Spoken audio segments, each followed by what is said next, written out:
ഇടുക്കി നെടുങ്കണ്ടത്ത് അമ്മയെയും സഹോദരനെയും സജി കൊലപ്പെടുത്തിയത് അതിക്രൂരമായെന്ന് മൊഴി. സഹോദരൻ റെജിയെ മർദ്ദിച്ച ശേഷം കഴുത്തിൽ തോർത്തു മുറുക്കി കൊന്നു.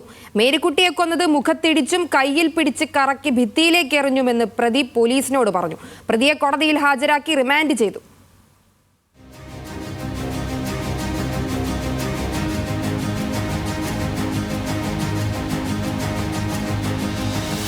നെടുങ്കണ്ടം ഇരട്ടക്കൊലപാതകത്തിൽ പ്രതി അതിക്രൂരമായാണ് കൃത്യം നടത്തിയത്.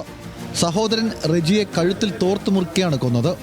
ക്രൂരമായ മർദ്ദനത്തിന് ശേഷമാണ് സജി സ്വന്തം സഹോദരന്റെ ജീവനെടുത്തത്.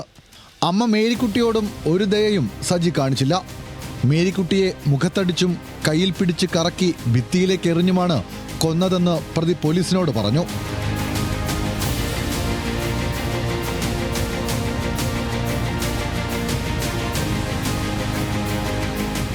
ഏപ്രിൽ 4-ാം തീയതി രാത്രിയാണ് കൊലപാതകം നടത്തിയതെന്ന് പ്രതി സമ്മതിച്ചിട്ടുണ്ട്. മൃതദേഹങ്ങൾ 2 ദിവസം വീടിന് പുറത്ത് ഗ്രീൻ നെറ്റിൽ പൊതിഞ്ഞു വെച്ചു. ശേഷം 3-ാം ദിവസം അർദ്ധരാത്രി പുരയിടത്തിനോട് ചേർന്ന് കുഴിയെടുത്ത് മൃതദേഹം മറവു ചെയ്തു. പട്ടിക്കോട് മാറ്റിസ്ഥാപിച്ചതും കുഴിക്ക് മുകളിൽ ഏലത്തൈകൾ നട്ടതും പ്രതി ശ്രദ്ധ തിരിക്കാനാണെന്ന് പോലീസ് കണ്ടെത്തിയിരുന്നു.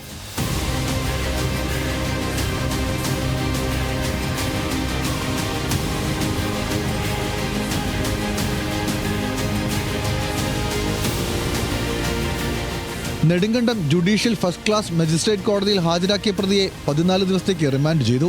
പ്രതിയെ പീരുമേട് ജയിലിലേക്ക് മാറ്റി. ന്യൂസ് മലയാളം, ഇടുക്കി.